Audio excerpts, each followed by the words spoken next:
What's going on, guys? Marshall Breakdowns here. Today we're going to be picking back up on the Slams and Throws series, where I go over some throws and slams from wrestling that have made their way into MMA. So in the last video, we went over the belly-to-belly suplex. In this video, we're going to be looking at the belly-to-back suplex. While the mechanics of both moves are very similar, there are also some subtle differences, as well as pros and cons to each.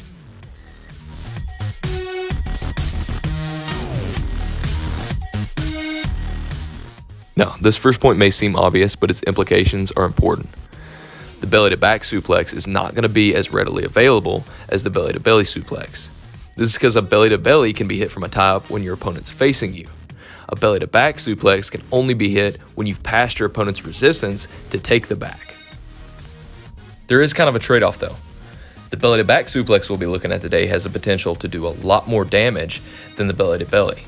Now, don't get me wrong, neither one of these is going to tickle, but the angle of your body position when you're throwing your opponent from a belly-to-back suplex allows you to bring them down straight on their upper back or head, which makes it more likely their head's going to bounce off the canvas and result in a knockout.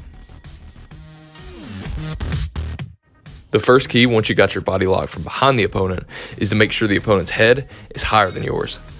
This will allow you to fully back arch, while making sure your opponent bears the full weight of the throw and not you. Once your head's lower than the opponent's, the next step is to take an angle with your hips. Notice here how Kevin Randleman does not keep his hips parallel to Fedor by staying behind him. Instead, he hops off on a 45-degree angle, which minimizes Fedor's ability to sag his hips and post his legs.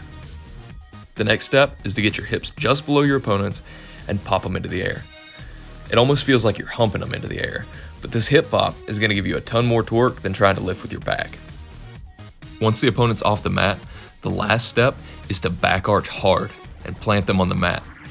Because we made sure the opponent's head was higher than ours, our opponent's going to hit the mat with a ton of force, and that's only going to be compounded by our own weight.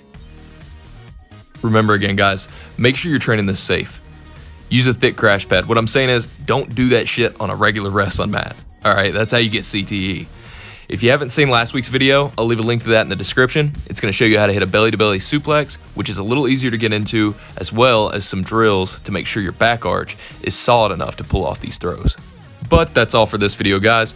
Keep an eye out for part 3 next week, and as always, thanks for watching, and good luck training.